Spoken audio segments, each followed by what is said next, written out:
Kaixo lagunok eta ongi etorri Sancho el Sabio podcastera. Bienvenidas y bienvenidos una vez más al podcast de Sancho el Sabio, donde os ofrecemos pequeñas píldoras de la cultura vasca episodio a episodio, gracias a la colaboración del Archivo y Biblioteca de la Fundación Sancho el Sabio.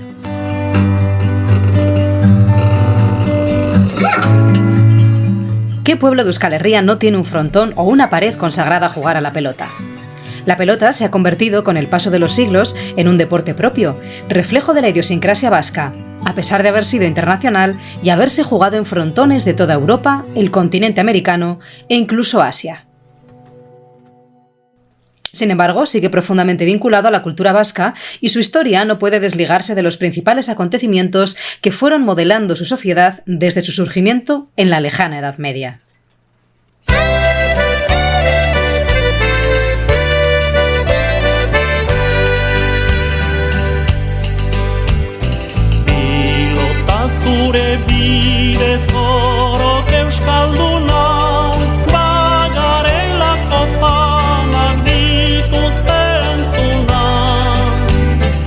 A pesar de que hoy sea una práctica mayoritariamente masculina, sin embargo, esto no fue así en el pasado reciente. Desde su invención, este deporte fue jugado tanto por hombres como por mujeres, pero la participación femenina fue especialmente notable en el caso de las raquetistas.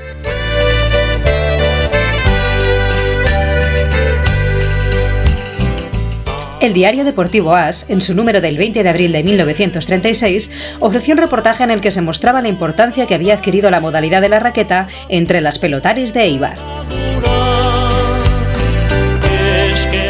El artículo revela cómo unas 500 niñas y jóvenes se entrenaban a diario en las 3 escuelas de raqueta con las que contaba la localidad, y afirma que incluso muchas de ellas debían ir a entrenar a otros pueblos debido a la altísima demanda para aprender este deporte.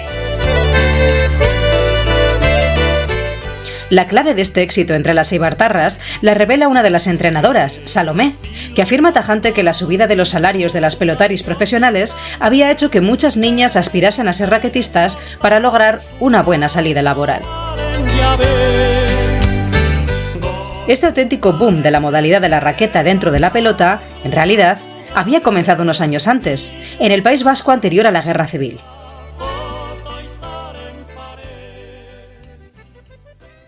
La raqueta nació en la década de 1910 y su práctica era similar a la del frontenis, con la salvedad de que se jugaba con una pelota de cuero, que alcanzaba gran velocidad y también exigía mucha fuerza en el golpe.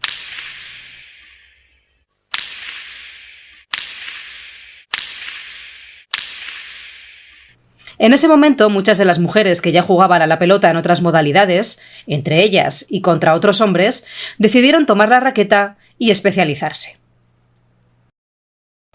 Pocos años más tarde, en 1917, se abrió en Madrid el primer frontón industrial dedicado a la raqueta, en el que se pagaba entrada para asistir al espectáculo, se hacía apuesta simultánea y en el que participaba un primer cuadro de 16 raquetistas, cuyo número se fue incrementando hasta llegar a las 45 que tuvo en el año 1929.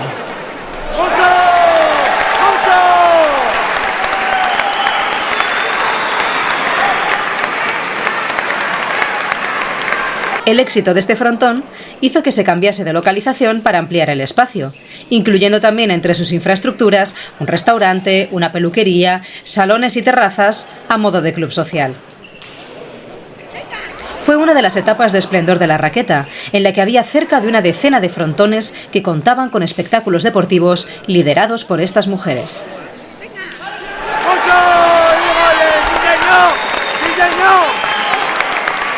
Este éxito de público y el dinero que lograban generar a su alrededor hizo que el salario de estas deportistas fuese subiendo como la espuma. Carmen López, la Bolche, ganaba 2.500 pesetas al mes, además de otros extras que obtenía gracias a premios y recompensas. Fue la deportista profesional mejor pagada de su tiempo, solo superada un año más tarde por el futbolista Ricardo Zamora, que fichó por el Real Madrid por un sueldo de 3.000 pesetas, considerado una auténtica fortuna en la época. En la posguerra fue de nuevo superado por la raquetista Antonia Salaverría, que llegó a ganar 4.000 pesetas mensuales. Además, muchas de ellas se convirtieron en estrellas del deporte internacional y llegaron a recorrer varias ciudades españolas y países a golpe de raqueta.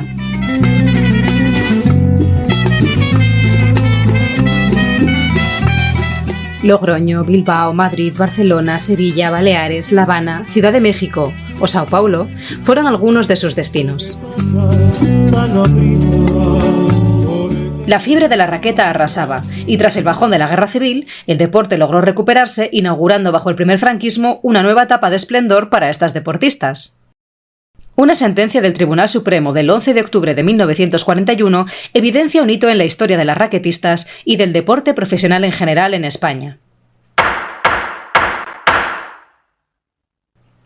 El conflicto surgió porque dos raquetistas incumplieron un contrato sin previo aviso con el propietario del frontón Gros, ya que prefirieron viajar a Madrid para jugar en un frontón de más renombre en el verano de 1939.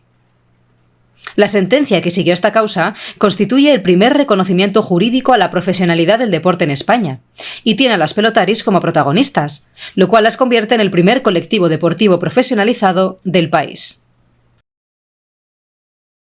Sin embargo, del mismo modo que sucedió con otros aspectos de la vida cotidiana, el franquismo fagocitó la práctica deportiva y trató de amoldarla a su ideología. En el frontón Urumea de San Sebastián, el jefe del Estado acompañado de su esposa asiste a un festival de pelota vasca que se celebra en su honor.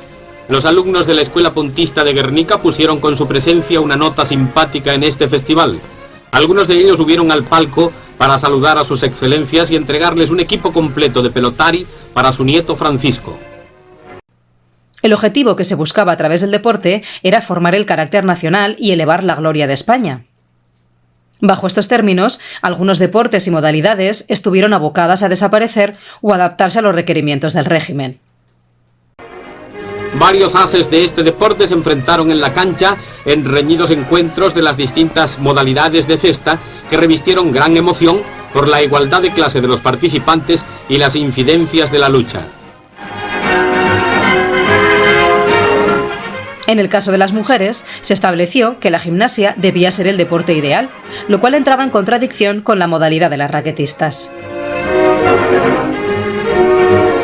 Al final de estos interesantes partidos, los jugadores cumplimentaron al jefe del Estado, gran aficionado de este deporte.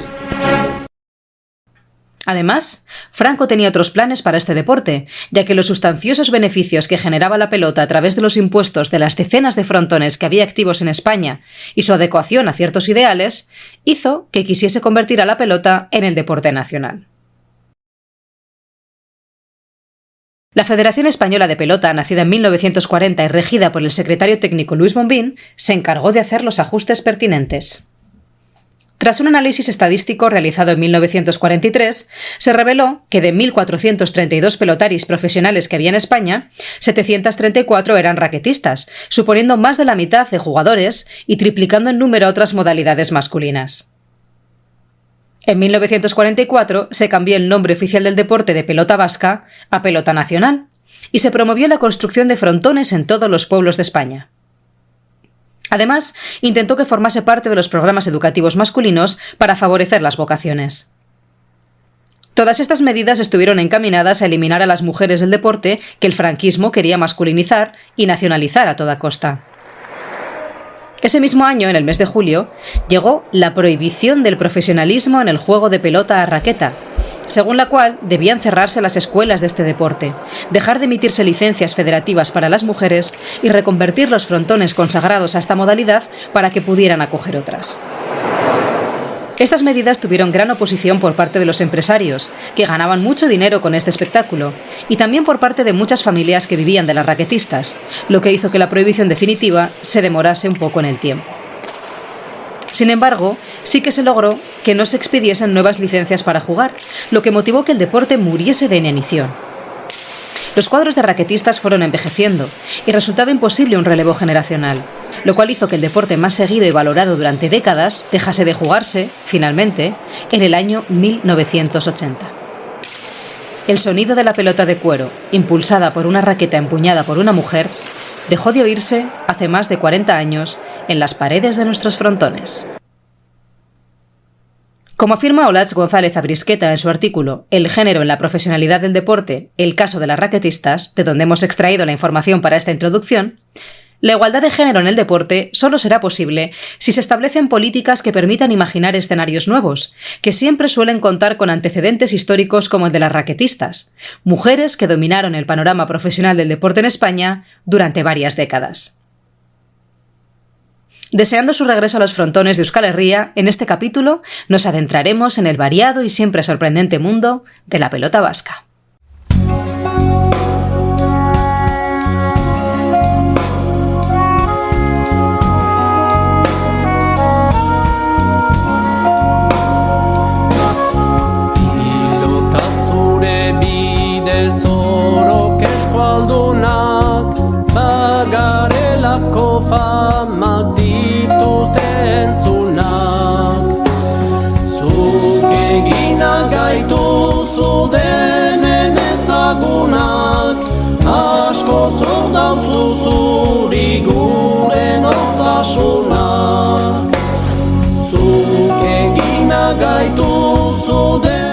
En este episodio del podcast de Sancho el Sabio queremos profundizar en el juego por antonomasia de Euskal Herria, la pelota.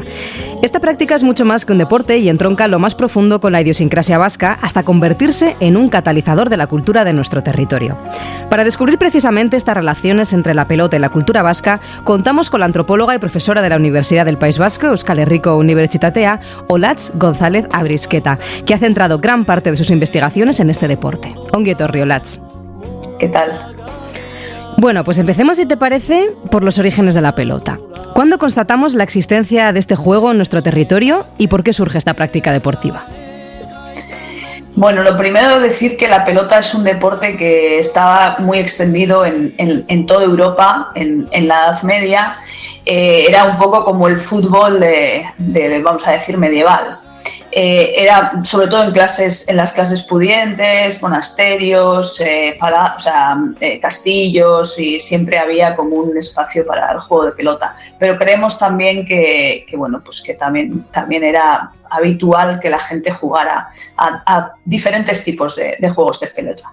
Era una pelota muy distinta a la que conocemos actualmente, pero es sin duda su precedente. Es una pelota a largo, lo que llamamos el juego de pelota a largo, que se juega entre dos equipos enfrentados, una especie de tenis con un terreno cambiante y que consiste en ganar terreno, en ir avanzando y ganar terreno hasta unos límites, por supuesto, pero tiene que ver más con eso que con el tanto, como lo conocemos ahora, ¿no? Uh-huh. Bueno, los primeros documentos que tenemos en lo que hoy conocemos como Euskal Herria, sobre todo sobre pleitos y conflictos con el juego, datan de finales del siglo XVI y sobre todo el siglo XVII y siguientes. La tesis que yo defendía en mi libro, Pelota Vasca, un ritual, una estética, es que la pelota empieza a ser un juego comunitariamente relevante en el País Vasco con la pacificación del mundo rural. Es decir, cuando se acaban las luchas de bandos a finales del siglo XVI, durante el siglo XVI y en adelante, ¿no?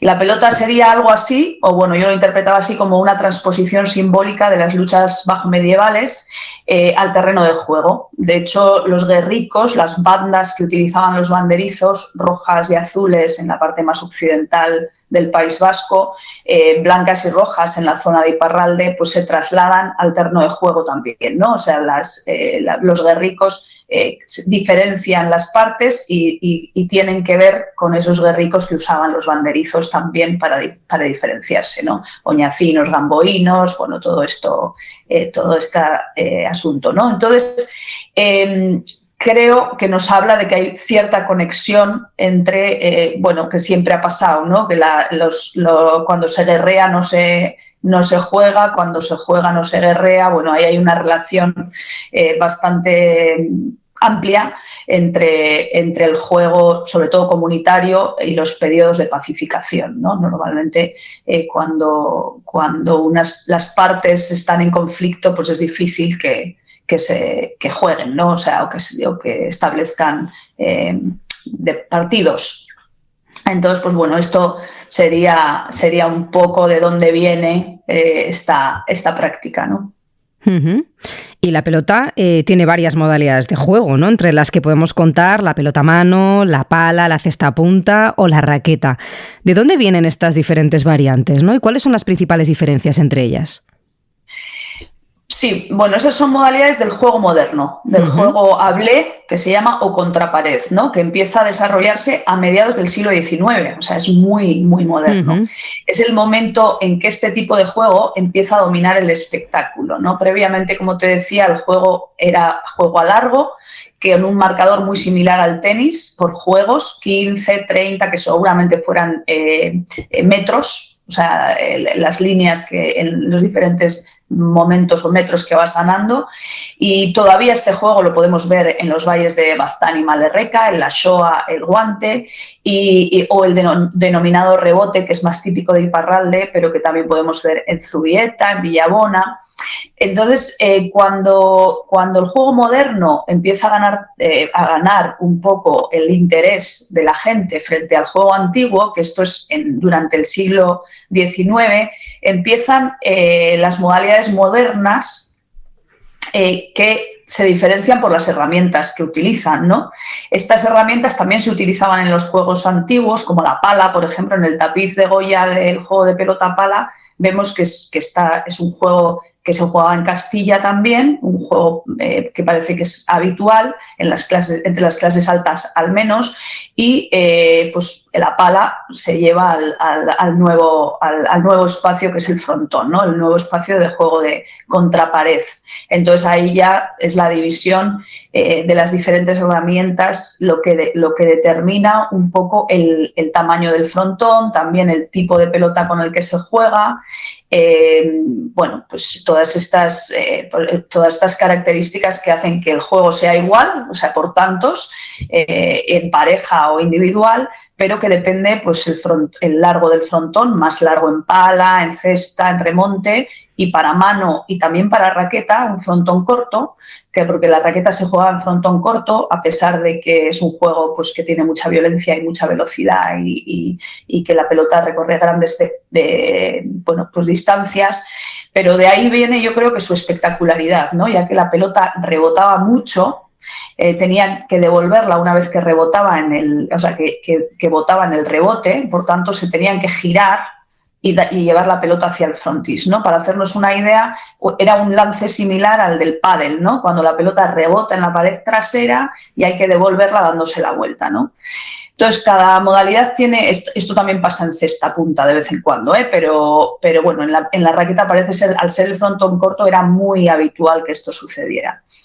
Entonces, cada modalidad tiene unas cualidades propias, unas zonas de mayor desarrollo también, incluso las diferentes clases sociales juegan a una cosa u otra, ¿no? Siempre se ha dicho que la pala era de señoritos, ¿no? En Bilbao. También en México hoy en día se ve que la mano la juegan las clases populares, mientras que la cesta se juega en clubs de la clase pudiente, ¿no? Que tienen algo que ver también como con la diáspora vasca o, bueno, clubs que se han formado y que juegan a cesta punta, pero siempre son, pues claro, la cesta ya implica comprarte una cesta y, bueno, implica otras cosas, ¿no? Entonces, pues bueno, sí que hay bastantes diferencias que se podrían ahondar, pero en definitiva el juego más o menos es el mismo, el juego en frontón con pared izquierda y bueno, pues toda esta configuración que nace, ya te digo, en el siglo XIX, a finales del siglo XIX.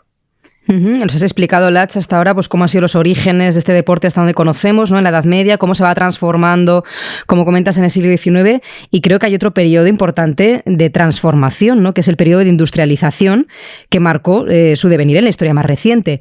¿Cómo se desarrolló este proceso y de qué manera transformó para siempre la práctica de este deporte? Sí, la industrialización de la pelota se produjo en la segunda mitad del siglo XIX con la construcción de grandes frontones cerrados, con entrada, con pago dependiendo de las distintas localidades en el frontón, ¿no? Palcos, butacas de cancha, gallineros, un poco como un teatro, ¿no?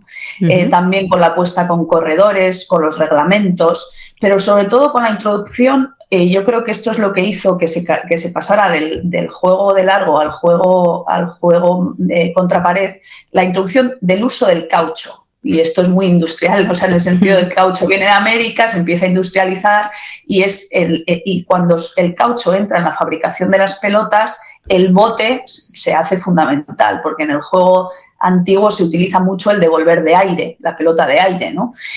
Sin que toque el suelo. De hecho, no importa que la pelota bota porque en realidad la pelota hasta que no es detenida, o sea, puede rodar por el suelo y hasta la que no es detenida no se acaba el lance, ¿no? O sea, mientras que cuando hay bote, el doble bote ya es una falta, ¿no?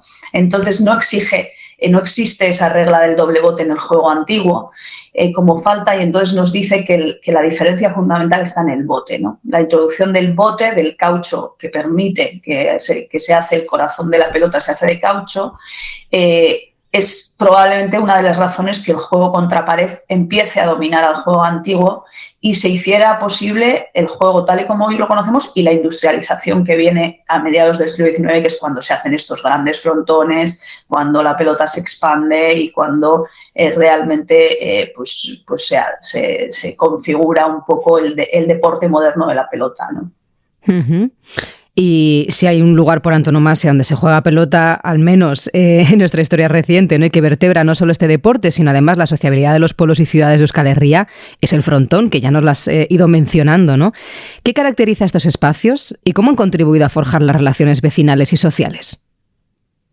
Bueno, el frontón en muchísimos pueblos es la plaza, ¿no? La misma plaza. O sea, es una plaza amplia y por sus propias condiciones es vacía, que es susceptible de contener cualquier actividad comunitaria, ¿no? Desde una comida vecinal, un concierto, un meeting, cualquier baile, ¿no? Pero además es un lugar de juego, ¿no? De práctica deportiva siempre disponible, y eso lo hace único. Imagínate, las plazas en muchos sitios tienen en el centro una fuente, aquí es un espacio vacío, ¿no? Entonces esa disposición, que es central y abierta, ayuda a que la gente se congregue, a que la gente se encuentre y ocupe ese espacio, ¿no?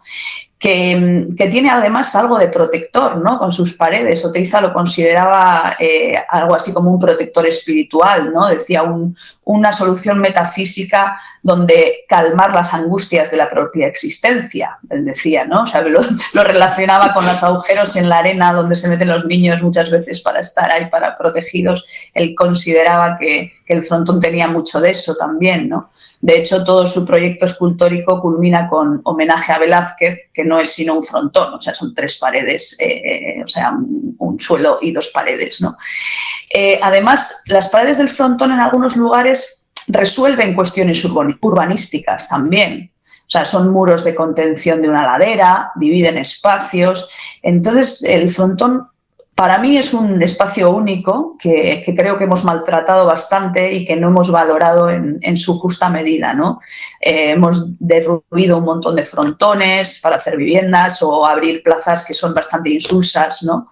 Se han cubierto de manera estéticamente bastante horrorosa, ¿no? Se han hecho bastante auténticas atrocidades con un espacio que es único y que es singular, ¿no? Y bueno, pues ahora en las ciudades, desde luego, nos quedan muy pocas plazas abiertas de frontón, prácticamente ninguna. O sea, la de Donosti, de la parte vieja de Donosti, y poco más. En Vitoria, por ejemplo, también, en la Plaza de los Fueros. Sí, en la Plaza de los Fueros, que es un frontón que se hace bastante nuevo, ¿no? Vamos a decir. Pero sí es verdad que la Plaza de los Fueros también tiene ese frontón. Pero tiene ese espacio un poco de alturas un poco más extraño, ¿no? Sí. Que una plaza clásica. Pero bueno, sí. Pero sí, es verdad que está ahí, que existe esa también. Bueno, una de las cuestiones que más has analizado en tus estudios antropológicos sobre la pelota es el cruce que tiene con los distintos movimientos nacionalistas. ¿De qué manera se vinculan la pelota y el nacionalismo durante el siglo XX? Porque el deporte es preexistente a este tipo de ideología. Sí, esta es la parte más peliaguda de la historia de la pelota y del deporte en general, ¿no? Y lo que hace que el deporte sea tan odioso para mucha gente, sobre todo para intelectuales y gente de la cultura a los que les repugna esa especie de exaltación de la superioridad nacional, ¿no? De competencia y rivalidad entre naciones, ¿no? Que representa lo que es el deporte moderno, ¿no? Me gustan mucho especialmente las críticas de Sánchez Ferlosio y su famoso "una mierda para las Olimpiadas", ¿no? Él explica muy bien esa especie de farsa del espíritu olímpico, que en el fondo no es más que la exaltación del espíritu nacional, ¿no? Entonces, entre finales del siglo XIX y durante todo el siglo XX se produce esta clausura entre el deporte y el Estado-nación.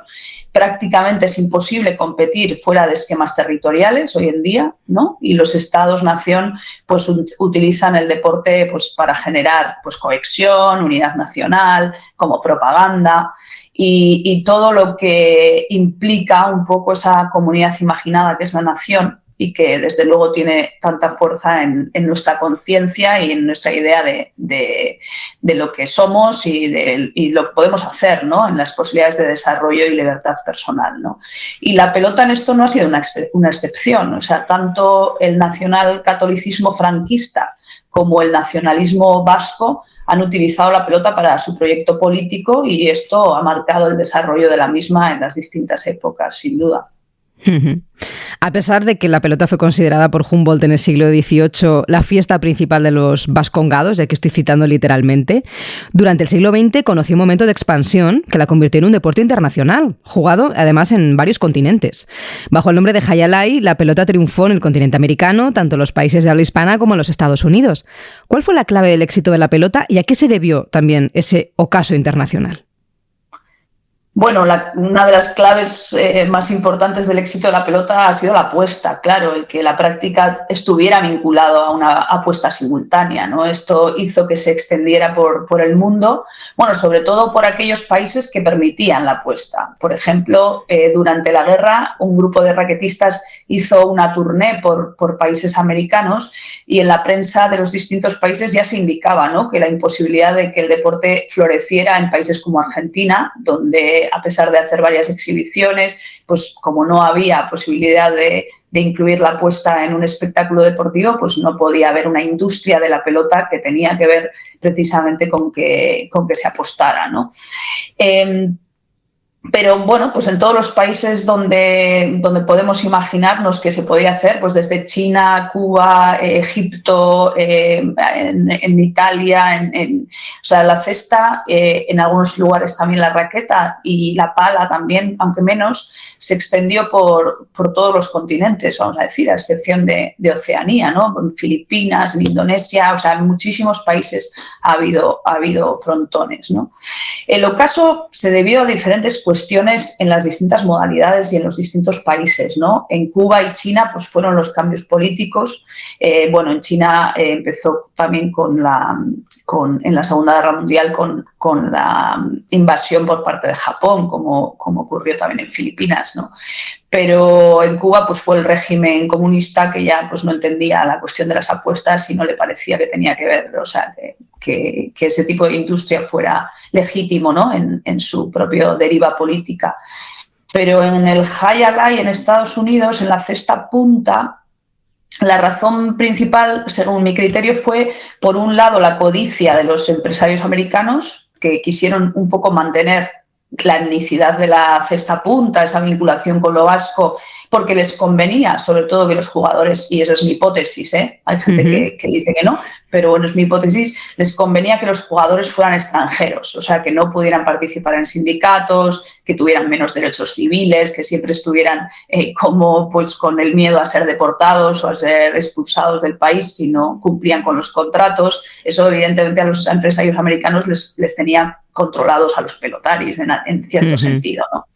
Y por otro también un poco la propia lucha política en Euskadi con ETA pues también tuvo sus ecos en el desarrollo de la huelga de los años 80, ¿no?, en la forma de pelear que tenían los pelotaris allí también, ¿no? Que también muchos comentaban que se sentían como jugando allí como un poco, como que tenían que estar allí, aquí en la lucha, pero allí, o sea, como había esa especie de que yo creo que en esos momentos la pelota bajó mucho, porque como te digo, cuando se está en la pelea no se está en el deporte y bueno, pues ahí afectaba mucho también las formas de expresión de la huelga que tuvieron en los años 80, la huelga de los años 80.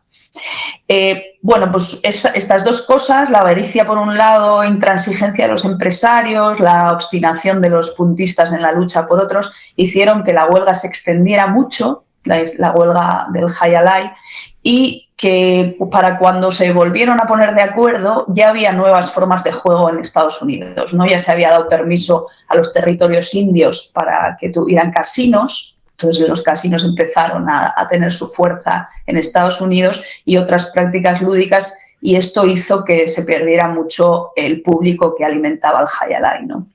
Uh-huh. La pelota, además, y en esto has incidido mucho, no ha sido una práctica exclusivamente masculina, ¿no?, como nos han hecho creer hasta hace poco tiempo, sino que has demostrado que las primeras deportistas profesionales de nuestra historia han estado vinculadas al mundo de la pelota y han sido precisamente las raquetistas. ¿Quiénes fueron estas mujeres y por qué han sido en gran medida borradas de la memoria colectiva vasca? Bueno, las raquetistas fueron profesionales de la pelota, o sea, mujeres pelotaris profesionales que jugaron a pelota entre los años 1917 y 1980. Es decir, durante 63 años consecutivos hubo una modalidad profesional liderada por mujeres, ya que hubo también algún hombre raquetista, pero bueno, en algunos periodos, pero enseguida se convirtió en una modalidad femenina, ¿no? Entonces, las mujeres pelotaris jugaban a raqueta normalmente con pelota de cuero. Hubo también profesionales de la pelota antes con punta, mujeres, a finales del siglo XIX. Pero bueno, las raquetistas concretamente jugaron del 17 al 80. Y para que el público se haga una idea, en 1943 había cerca de 1.500 profesionales de la pelota, de todas las modalidades, y cerca de 800 eran raquetistas. Es decir, la modalidad de raqueta practicada profesionalmente por mujeres tenía más pelotaris profesionales que el resto de modalidades juntas. Uh-huh. Lo que pasó es, como te digo, esa clausura entre deporte y nación implica también un cuerpo masculino, porque esta es una clausura que también se produce entre el deporte y la guerra, ¿no? El guerrero y el deportista entran en este código de hipermasculinización que sostiene la lógica bélica, imperialista y de poder entre naciones, ¿no? Por eso, en el mismo año de 1943, cuando se hace ese recuento de las pelotaris profesionales por parte del régimen franquista, este recuento, de hecho, es parte de una estrategia de nacionalizar la pelota. Es decir, de hacer de la pelota el deporte nacional español. Uh-huh. Para eso se toman 3 decisiones que se llevan a cabo en 1944. Primero, se saca un decreto para cambiar el nombre de la pelota. Ya no se llamará a la pelota vasca, sino pelota nacional. Los periódicos tendrán que cambiar sus cabeceras. En el deporte donde ponía pelota vasca tendrá que poner pelota nacional. La federación cambia su nombre. Bueno, esta es una decisión de transformar el nombre clásico de la pelota por pelota nacional, porque el régimen franquista quería hacer su deporte nacional la pelota. Segunda decisión, construcción de frontones en todos los pueblos y colegios masculinos de España. La mayoría de frontones que hay por toda la geografía española, incluida en Euskadi, son de los años 40. O sea, muchísimos construcción de frontones fue potenciada por el régimen franquista. Y por último, la tercera decisión, que es acabar con la modalidad de raqueta. Es decir, se prohíbe en las escuelas de pelota para niñas, que son muy numerosas y que dan un montón de profesionales al deporte. Se prohíben las licencias profesionales para las mujeres y se da un plazo de 2 años, hasta julio de 1946, para que los frontones profesionales de raqueta se reconviertan en otras modalidades. Esto último no sucede, no solo no menguan, sino que se abren más durante este periodo, ¿no? La raqueta era un deporte que realmente fascinaba al público, gustaba mucho. Al final el régimen da por perdida esta lucha, o sea, no consigue cerrar los frontones de raqueta, pero al no poder sacar nuevas licencias se corta un poco lo que es la transmisión del deporte, ¿no? Los cuadros envejecen, se va perdiendo la afición de las niñas, que con el tiempo pues dejan de ver la posibilidad de ser profesionales del deporte, ¿no?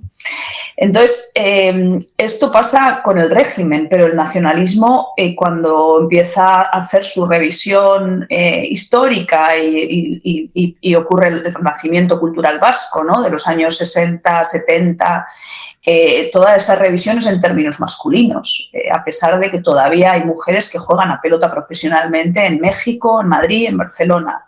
Por ejemplo, la película Pelotari, en la que también está de la Rukerti y Basterrechea, en la que también está implicado Oteiza, es una idealización del pelotari hombre, ¿no? Y a pesar de, y desde luego, a pesar de que las mujeres están jugando y a pesar de que la pelota ya está recibiendo ayudas públicas de ayuntamientos y otras instituciones, la raqueta no recibe ni un duro, ¿no? O sea, porque no entra dentro de ese imaginario nacional autosuficiente que necesita lo vasco para enfrentarse a lo español, a lo francés, bueno, sobre todo a lo español. Pero, en definitiva, un poco son los proyectos nacionales en lucha los que dejan fuera de juego, los que dejan fuera del juego a las mujeres, ¿no? Uh-huh. Hoy en día, precisamente por esa última cuestión que nos estabas comentando, Lats, ¿no? Esa reapropiación de la pelota por parte del nacionalismo de los 60-70, podemos considerar la pelota vasca como un deporte identitario de este territorio, ¿no? Que permea en gran medida su cultura. ¿De qué manera se puede construir la identidad colectiva a través de una práctica deportiva, ¿no? ¿Qué tipo de valores se pueden o se suelen asociar con la pelota? Bueno, la pelota ya estaba identificada con lo vasco antes, y antes del régimen. O sea, no quiero decir que esto, el nacionalismo vasco más... o sea, la pelota era vasca, o sea, y se hizo vasca, sobre todo a finales del siglo XIX, cuando se industrializó, porque los empresarios que normalmente eran empresarios vascos hicieron frontones, los llevaron a otras partes, o sea, realmente... O sea, había una industria de la pelota que vinculó claramente y que transformó lo que eran los juegos antiguos, que estaban más extendidos, a unos juegos modernos. La pelota se modernizó exactamente igual que Inglaterra reivindica el tenis o el fútbol, porque modernizó esos deportes, porque esos eran deportes que se jugaban en todas partes o en muchas partes. Se puede decir que la pelota es vasca porque se modernizó en el País Vasco y de aquí se extendió a todas partes, independientemente ya de los imaginarios nacionales. O sea, fue una cuestión económica, o sea, fue una cuestión industrial, ¿no? y liberal, en cierto sentido, ¿no? Entonces, los deportes, pues, pueden ser enormemente variados en la forma de representación de las maneras de ser, de lo colectivamente hablando, de las cosmovisiones, de los etos colectivos, ¿no? O sea, realmente el deporte es una práctica que ha estado pegada al ser humano, porque tenemos cuerpo, tanto mujeres, hombres, o sea, todos tenemos un cuerpo y lo sabemos usar, y el deporte, el juego, es algo intrínseco al ser humano y se ha jugado en todas partes del mundo, ¿no? Y se pueden representar muchas cosas, ¿no? Por ejemplo, hay un tipo de sokatira entre los Ikun, entre un grupo étnico africano, que es lo que llamamos pigmeos habitualmente, que consiste en mantener la tensión entre las partes, ¿no? En la sokatira, ¿no? El mayor tiempo posible. Por lo tanto, si uno de los equipos va arrastrando al otro, una de las personas debe cambiar de lado para mantener la igualdad y la tensión. Esa es la cosa, ¿no? El juego consiste en mantener la tensión entre las partes, no en que una parte arrastre a la otra, ¿no? Este es un juego comunitario en el que participan todo tipo de edades, de géneros, y en pelota también hay juegos así, hay modalidades de juego como los primis, ¿no? Que conciernen un poco a todos, en el que todo el mundo puede participar. Y incluso en la pelota, vamos a decir, más industrial, era muy frecuente hacer desafíos entre personas de diferentes categorías, ¿no? Poniendo limitaciones a una de las partes. Pues tú, como eres muy bueno de derecha, te atas la derecha y juegas con la izquierda. O tienes que hacer algo, dar una vuelta justo antes de dar cualquier golpe. O ahora muchas veces se hace todavía adelantar o atrasar el saque, dependiendo de quién juega contra quién, un poco para igualar el partido, ¿no? Entonces, el deporte moderno está muy basado en los valores capitalistas y nacionales, ¿no? De glorificación de la nación, en la productividad, en el récord, en la competitividad. Sin embargo, a pesar de que esto arrastra un poco a todos los deportes, es verdad que es posible diferenciar valores distintivos en los determinados deportes, ¿no? Cualquiera que haya jugado al fútbol y al rugby, por ejemplo, pues se sabe que transmiten valores muy diferentes, ¿no? En la pelota, yo he trabajado en el libro sobre pelota vasca, un ritual, una estética, y he trabajado mucho sobre una virtud que es la nobleza, ¿no? Que está muy marcada y que tiene mucho que ver también con el imaginario vasco y que esa especie de idea de, porque es complicado saber lo que es ser noble, ¿no? Sinchoa, o sea, franco, honesto, ¿no? Podríamos decir, ¿no? En la pelota suelen ser reprobados los comportamientos excesivamente agresivos, fingidos, que son pues muy celebrados o admitidos en el fútbol, ¿no? Pero la nobleza a mí me gusta mucho porque se utiliza también para calificar a frontones y pelotas, ¿no? Cuando una pelota o un frontón se comportan adecuadamente, no hacen cosas raras, no hay botes extraños, se dice que son nobles. Y esto es una forma de aprender un valor moral, ¿no? De incorporarlo, ¿no? De valorar ciertos comportamientos sobre otros, ¿no? Aunque, claro, vivimos en una época determinada que tiene sus propios valores también y que permean los terrenos de juego pues, de cualquier deporte, pero sí hay valores distintivos, ¿no? Yo creo que la honestidad es algo pues, propio un poco de la pelota en ese sentido, ¿no? Qué bonito el valor de la nobleza, ¿no? Que para identificar un deporte y también para tratar de transmitirlo a un pueblo. Bueno, en la Fundación Sancho el Sabio se conservan varios volúmenes que precisamente nos hablan sobre la historia de la pelota vasca y algunos otros materiales de interés como cartelería o revistas deportivas. ¿En qué medida son relevantes los fondos conservados en esta institución para la memoria de este deporte en Euskal Herria?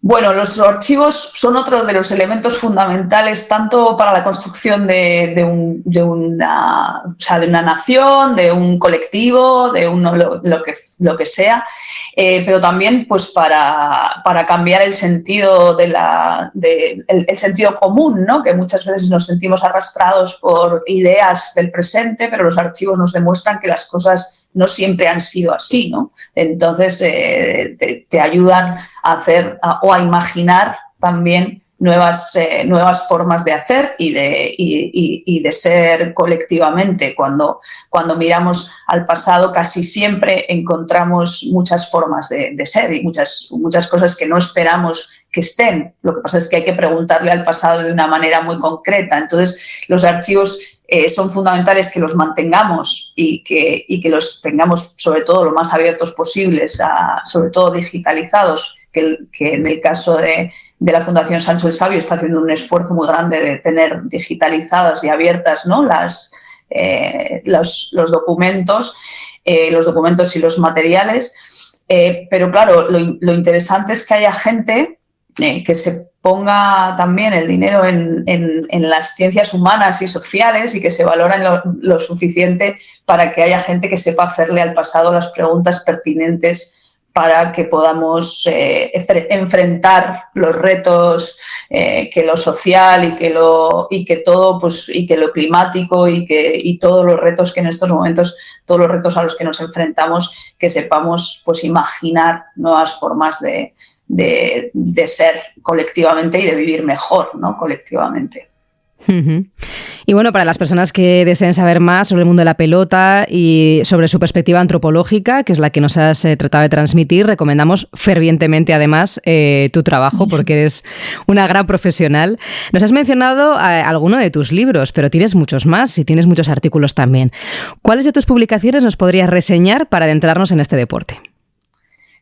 Bueno, los dos trabajos más importantes, también por volumen, son los dos libros, tanto el primero que he dicho ya, Pelota Vasca, un ritual, una estética, que hace una revisión de lo que la pelota ha sido para la construcción precisamente del imaginario vasco. Ahí abordo un poco la historia, lanzo alguna hipótesis sobre cuándo y por qué podemos hablar de pelota vasca, repaso un poco lo que es el ritual de la pelota, ¿no? Con todos sus componentes.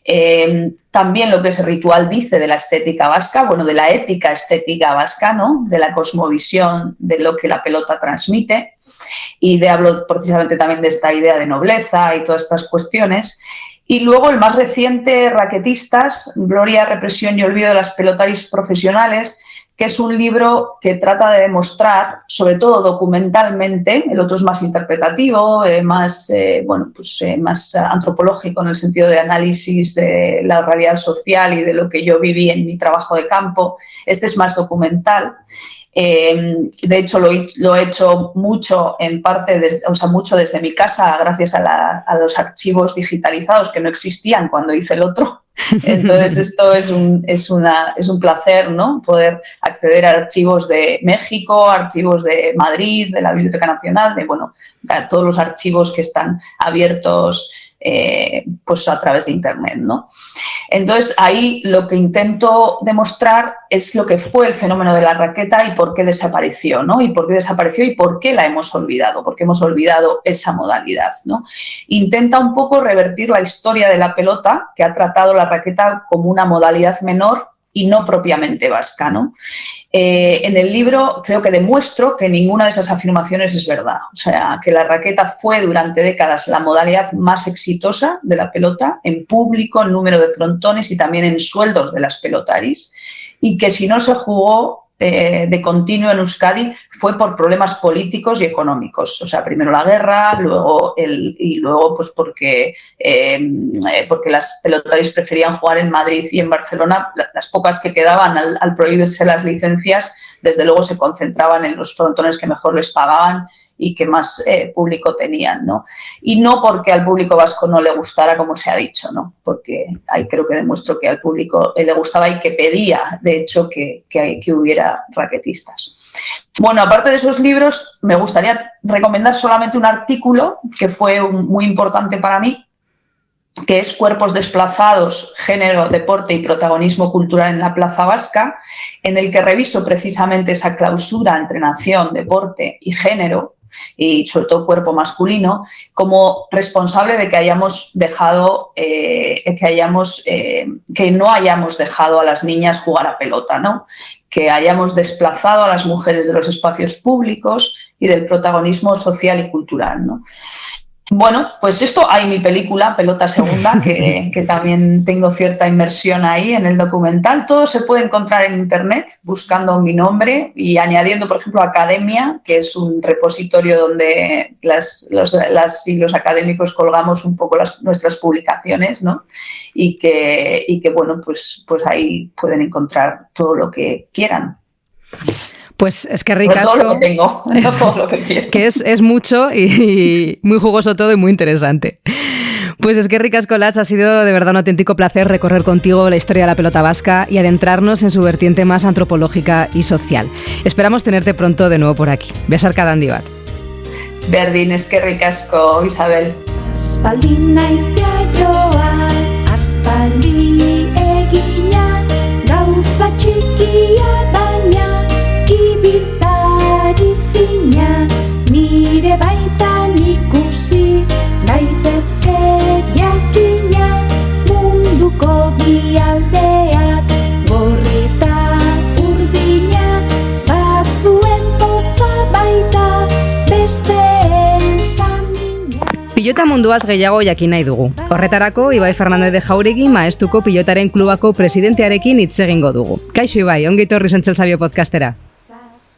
Kaixo, arratsaldeon. Beno, lehenik eta behin, pilotak gaur egun Araban duen egoera jakin nahi genuke. Lehiaketa asko antolatzen dira? Frontoiak betetzen dira?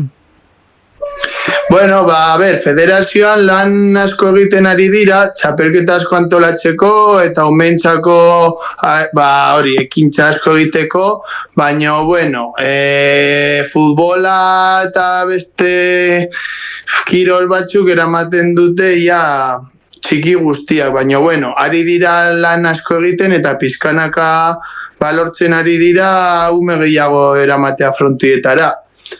Así que, bueno, lan hona egiten ari dira, baina, da kirol bat, ez dela futbola bezala. Así que, bueno.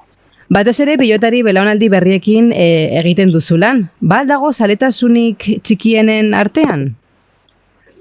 Bueno, ni nago maestuko klubarekin hasi ginen entrenatzen eta entrenamenduak egiten, eta orain ari dira pizkanaka etortzen eta apuntatzen, eta afizio asko daukate eta oso gustora dator, baina hasi ginen 6-7 txikiekin eta orain gaude 16.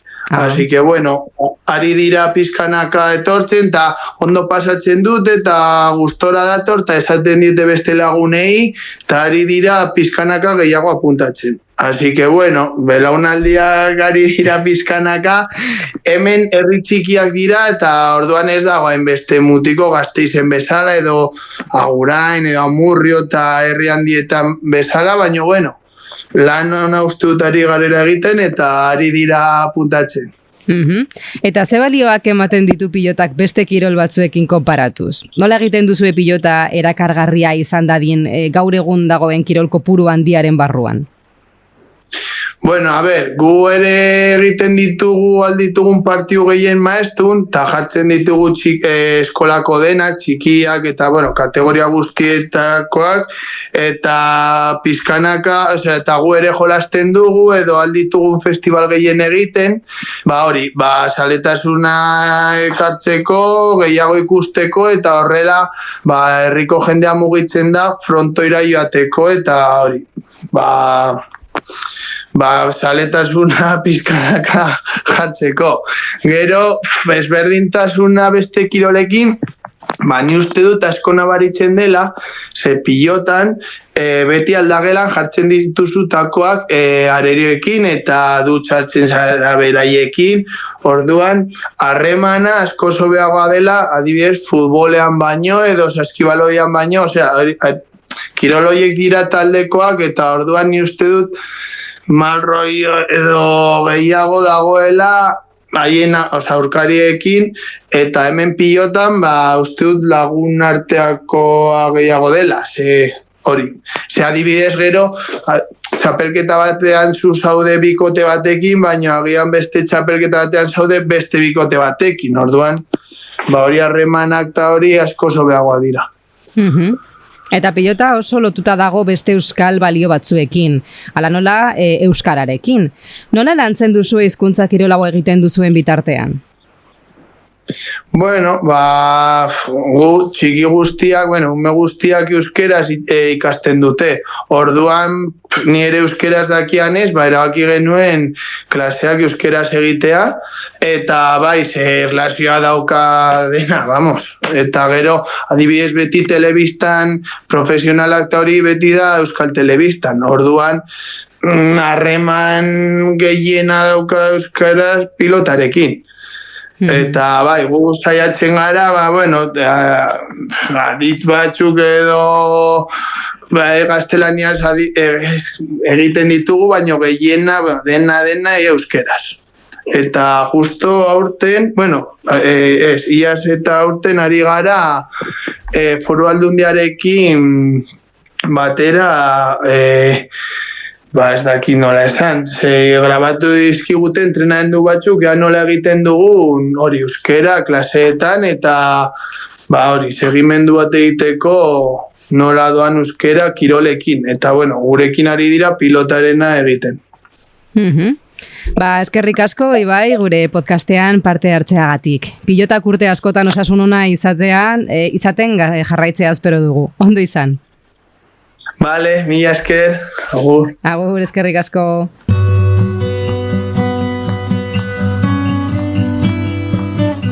Nos encontramos en la Fundación Sancho el Sabio en compañía de Jesús Zubiaga, su director, y queremos explorar sus fondos en busca de textos, imágenes y materiales que tengan que ver con el mundo del deporte vasco. Kaixo, Jesús. Kaixo, Isabel.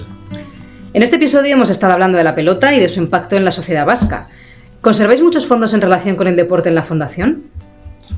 Bueno, es uno de los temas también de moda, digamos, en una época, ¿no? Y relativamente utilizado y publicado, ¿eh? Y sí, tenemos unos fondos bastante extensos, ¿eh? Hablando de lo que es deporte vasco, si nos referimos, por ejemplo, a la pelota, pero también al Kirolak, o sea, al deporte tradicional vasco, entendido como deporte tradicional vasco, hay mucho también alrededor de etnografía y deporte, y luego, claro, todo lo que es alrededor de la actividad actual, ¿no? Actual entiendo, pues eso, pues fútbol, baloncesto, clubes deportivos. Y un tema muy importante para nosotros también es que una de las fundaciones del ámbito vital que llamamos, de la Fundación Vital, es la Fundación Estadio, que está dedicada al deporte. Y la Fundación Estadio ha ido publicando una revista, sobre todo, pues tradicionalmente, y luego ha acogido cantidad de eventos deportivos que han generado su correspondiente documentación, documentación de propaganda, pero también documentación de la misma actividad, ¿no? Y también ha acogido a clubes deportivos alaveses, pues me estoy acordando del Jodimendi de natación, que entrenan en el estadio, y que también pues las memorias y todo esto, documentación alrededor de estos clubes, también hemos recopilado. Hoy en día y también en el pasado resultan muy útiles como fuente de información deportiva las revistas especializadas. Eso es un tema que al parecer no pasa de moda. ¿Qué tipo de revistas podemos encontrar en la Fundación Sancho el Sabio? Bueno, pues así como atractivas, pues las revistas de los clubes de fútbol tradicionales. El Atleti de Bilbao, que estamos en estas fechas, pues y que nos va a generar ahora con este tema de la Copa bastante documentación, porque iremos recopilando, ¿no? Pero que ha generado pues multitud de memorias y multitud de... y para que no se me enfaden los del Alavés tradicionalmente, yo creo que tenemos una de las mejores documentaciones sobre el Alavés y todas las revistas que se han ido publicando y todos los artículos alrededor de la actividad del Alavés. Con nosotros colabora asiduamente Santiago de Pablo, que bueno, pues el público conocerá que en el correo suele tener artículos, yo creo que prácticamente uno a la semana o prácticamente así, sobre el Alavés y sobre la historia del Alavés, que es pues bastante documentado, y además yo creo que es uno de los especialistas en el tema. Y bueno, pues parte de la información la saca de Sancho el Sabio, ¿no? La imagen también ha sido fiel aliada del mundo deportivo, tanto en formato vídeo, cuando empezaron a grabarse los primeros eventos deportivos, ¿no?, como en fotografía, por no hablar de la cartelería relacionada con este tipo de eventos, en ocasiones muy promocionados y muy multitudinarios. ¿Hay algún elemento gráfico especialmente reseñable o llamativo que se custodie en los fondos de la Fundación? Bueno, pues hablando, como comentamos, o centrándolo en la pelota vasca, en cierta forma, tenemos bastante documentación del Mundial de pelota vasca que se celebró en el 86, cartelería, folletos, y luego todo lo que, bueno, la parte de la promoción que se fue haciendo, ¿no?, como elemento gráfico curioso, ¿no? Y luego de fotografía y mucho. Hablando de nuevo del estadio, por ejemplo, pues el estadio, yo creo que pues si hablo así un poco de memoria, puede ser en el 61, 62, se hicieron unos campeonatos de España de natación en el estadio. Y todo el reportaje fotográfico pues está también en la Fundación Sancho el Sabio, como fotografías del Alavés, de todo el campo primero del Alavés, que por cierto pues estamos localizando también documentación dentro de la caja, lo que nosotros tenemos de las cajas de ahorro, pues todo el planteamiento que se hizo para comprar el terreno. Bueno, es una parte interesante de toda la documentación gráfica e incluso de archivo que tenemos sobre deporte alavés. Pues muchísimas gracias, Jesús Zubiaga, por comentarnos y darnos esas pequeñas pinceladas de todo lo que se puede encontrar en el interior de los fondos de la Fundación Sancho el Sabio en relación con el deporte. Gracias a ti.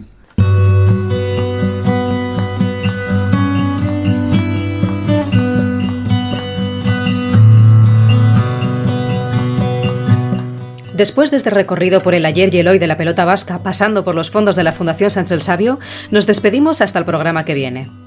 No sin antes recordaros que cada vez que visitéis un frontón, juguéis a la pelota o veáis un partido, estaréis actualizando una antigua tradición cuyos orígenes se pierden en la Edad Media y que ha ido desde entonces adaptándose a los sucesivos cambios de mentalidad de la sociedad vasca. Hasta el próximo episodio. Agur eta ondo izan.